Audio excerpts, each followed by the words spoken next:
Setelah wafatnya Nabi Muhammad sallallahu alaihi wasallam, Sayyidina Bilal bin Rabah meminta izin dengan Sayyidina Abu Bakar dengan berkata, "Wahai khalifah, aku tidak ingin azan lagi." Maka dijawab oleh Sayyidina Abu Bakar, "Wahai Bilal, aku tidak akan menurunkan orang yang pernah diangkat oleh Rasulullah sallallahu alaihi wasallam."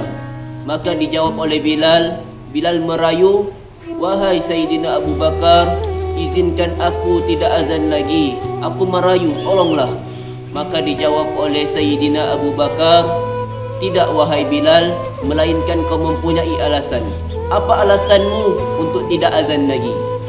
Sayyidina Bilal bin Rabah memberikan alasan sambil menangis, "Wahai khalifah, dulu jika Nabi Muhammad hidup, aku sering ke tempat baginda dan membangunkan baginda dengan berkata, 'Wahai Rasulullah, waktu solat.'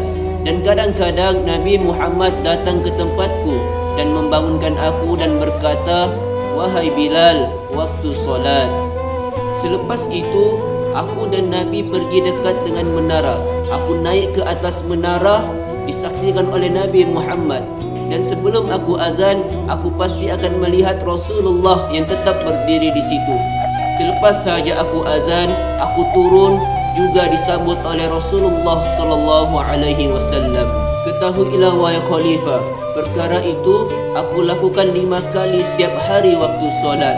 Sungguh aku rindu pada Nabi Muhammad sallallahu alaihi wasallam dan aku tidak mampu untuk azan lagi pada hari ini." Maka Sayyidina Abu Bakar pun menangis dan menjawab, "Wahai Bilal, jika itu alasanmu, maka aku izinkan. Boleh Bilal, pergilah." Akhirnya Sayyidina Bilal bin Rabah pun keluar daripada Madinah menuju ke negeri Syam berapa bulan lamanya. Sampailah satu ketika Sayyidina Bilal bin Rabah bermimpi bertemu Rasulullah sallallahu alaihi wasallam. Dalam mimpi tersebut, Nabi menegur Sayyidina Bilal bin Rabah, "Wahai Bilal, alangkah kerasnya hatimu, sudah lama kau tidak datang kepadaku." Terbangun Sayyidina Bilal bin Rabah daripada tidur dan menangis sungguh-sungguh. Ditanya oleh keluarga Bilal, "Wahai Bilal, kenapa kau menangis?" Dijawab oleh Sayyidina Bilal, "Aku bermimpi bertemu dengan Rasulullah dan Nabi menegurku, 'Wahai Bilal, alangkah kerasnya hatimu, sudah lama kau tidak datang melawatku.'" Maka dijawab oleh keluarga Bilal, "Wahai Bilal, sudah sampai masanya untuk kau pergi melawat baginda Muhammad sallallahu alaihi wasallam. Pergilah wahai Bilal." Maka Sayyidina Bilal pun menunggang unta menuju ke Madinah. Perjalanan Sayyidina Bilal tidak mengenal erti lelah dan penat. Sepanjang perjalanan, tidak sedikit pun Sayyidina Bilal berhenti untuk beristirahat, kerana yang ada dalam hati Sayyidina Bilal hanya untuk cepat sampai ke Madinah untuk bertemu dengan Nabi Muhammad sallallahu alaihi wasallam. Apabila tiba dekat dengan Madinah, maka terlihatlah bukit-bukit, dan ketika itulah air mata Sayyidina Bilal mula gugur. Ketahuilah, bukit-bukit itulah yang pernah disaksikan Sayyidina Bilal bin Rabah bersama Nabi Muhammad sallallahu alaihi wasallam. Apabila sampai sahaja di kota Madinah, maka air mata Sayyidina Bilal semakin bercucuran dan sungguh tangis yang sangat kuat. Sayyidina Bilal tidak lagi melihat bangunan-bangunan yang ada di situ, kerana di dalam hati Sayyidina Bilal hanya ada Rasulullah sallallahu alaihi wasallam. Maka setelah itu Sayyidina Bilal bin Rabah pun menuju ke kubur Rasulullah sallallahu alaihi wasallam. Maka Sayyidina Bilal pun terduduk dan mengucapkan salam kepada Rasulullah sallallahu alaihi wasallam. Tetapi suara Sayyidina Bilal tidak ada lagi. Sayyidina Bilal mengucapkan salam dengan suara yang lirih. "Assalamu alayka ya Rasulullah. Assalamu alayka ya Habiballah. Assalamu alayka ya Nabi Allah." Sungguh Sayyidina Bilal sangat menangis oleh kerana kerinduannya kepada Rasulullah sallallahu alaihi wasallam. Tiba-tiba datang Sayyidina Abu Bakar dan Sayyidina Umar menegur Sayyidina Bilal bin Rabah.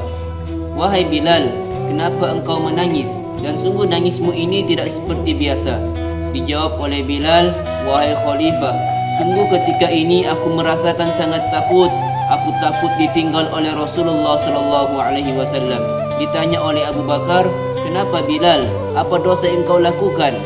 Dijawab oleh Bilal, "Wahai Khalifah, sebelum ini aku bermimpi bertemu Rasulullah sallallahu alaihi wasallam, dan dalam mimpi itu Rasulullah menegurku, 'Wahai Bilal, alangkah kerasnya hatimu. Mana kerinduanmu kepadaku? Sudah lama kau tidak datang melawatku. Aku takut wahai Abu Bakar, aku takut wahai Umar, aku takut ditinggal oleh Rasulullah sallallahu alaihi wasallam.'" Maka Sayyidina Abu Bakar pun menghiburkan Bilal bin Rabah dengan berkata, "Wahai Bilal, ketahuilah air mata yang jatuh kerana rindukan Rasulullah sallallahu alaihi wasallam tidak akan ditinggalkan oleh Rasulullah sallallahu alaihi wasallam." Maka gembiralah Sayyidina Bilal bin Rabah dan redalah air matanya. Maka Sayyidina Abu Bakar melanjutkan dengan berkata, "Wahai Bilal, sudah dekat mau azan ni. Apa kata kau azan pada hari ini?" Lantas Sayyidina Bilal melihat menara Masjid Nabawi dan melihat semula kubur Rasulullah sallallahu alaihi wasallam. Maka bermulalah menangis semula Sayyidina Bilal bin Rabah. Bilal menangis sambil menggelengkan kepalanya dan berkata, "Tidak wahai Abu Bakar, tidak wahai Umar. Aku muazzin di zaman Rasulullah sallallahu alaihi wasallam dan aku bukan muazzin di zamanmu. Aku tidak mampu wahai Abu Bakar, aku tidak mampu wahai Umar." Tidak lama kemudian datang dua orang anak kecil dekat dengan Sayyidina Bilal bin Rabah, satu di sebelah kanannya dan satu lagi di sebelah kirinya, dan berkata, "Wahai tukang azan datukku." Terkejut Sayyidina Bilal bin Rabah, dan ternyata di sebelah kanannya adalah Sayyidina Hasan dan di sebelah kirinya adalah Sayyidina Husin. Lantas Sayyidina Bilal bin Rabah mengangkat tangan dan berkata, "Terima kasih ya Allah, sungguh ketika ini aku merasakan rindu kepada Rasulullah sallallahu alaihi wasallam, dan engkau telah mengirimkan dua anak kecil ini, yang mana dua anak kecil ini dikasihi oleh Rasulullah sallallahu alaihi wasallam." Sayyidina Bilal mengangkat Sayyidina Hasan dan Sayyidina Husin, dan dilihatnya pada wajah Sayyidina Hasan yang sama dengan wajah Rasulullah, dan dilihatnya pada kaki Sayyidina Husin yang sama dengan kakinya Rasulullah sallallahu alaihi wasallam. Dan Sayyidina Bilal berkata, "Ya Rasulullah, sungguh aku temukan bau keringatmu pada dua cucumu ini ya Rasulullah." Maka setelah itu Sayyidina Hasan dan Husin berkata, "Wahai pakcik, azanlah pakcik. Sudah lama kami tidak mendengar suara pakcik. Kami rindu akan suara pakcik." Mendengar permintaan itu, maka Bilal bin Rabah pun menjadi bingung, lalu melihat wajah Sayyidina Abu Bakar dan Sayyidina Umar. Lantas Sayyidina Abu Bakar pun berkata, "Lakukanlah wahai Bilal." Sayyidina Bilal berkata, "Wahai Hasan dan Husin, kalau tadi aku tolak permintaan Khalifah Abu Bakar dan Umar, dan oleh kerana kamu berdua yang memintanya, maka aku tidak berani untuk menolaknya, kerana aku takut ditolak untuk azan di hadapan Rasulullah sallallahu alaihi wasallam di syurga nanti." Maka Sayyidina Bilal bin Rabah pun naik ke atas menara untuk melaungkan azan. Bila mana Sayyidina Bilal menyebut Allahu Akbar, Allahu Akbar, seluruh jemaah dalam masjid itu menangis. Bila mana sebut kali kedua Allahu Akbar, Allahu Akbar, seluruh kota Madinah menangis. Bahkan ada di antara mereka yang pengsan. Bila sebut asyhadu an la ilaha illallah, maka tangis semakin kuat. Ada di antara mereka yang berlari ke masjid dan bertanya pada jemaah di situ, "Adakah Rasulullah sallallahu alaihi wasallam dibangkitkan?" Kerana apa? Kerana dulu apabila mendengar suara Sayyidina Bilal, maka di situ terdapatnya juga Rasulullah sallallahu alaihi wasallam. Bila mana Sayyidina Bilal menyebut asyhadu anna Muhammadar Rasulullah, maka Sayyidina Bilal pun terjatuh pengsan, tidak dapat menghabiskan kalimat asyhadu anna Muhammadar Rasulullah. Maka ketika Sayyidina Bilal bangun daripada pengsan, lantas berkata, "Lanjutkan, aku tidak mampu untuk azan.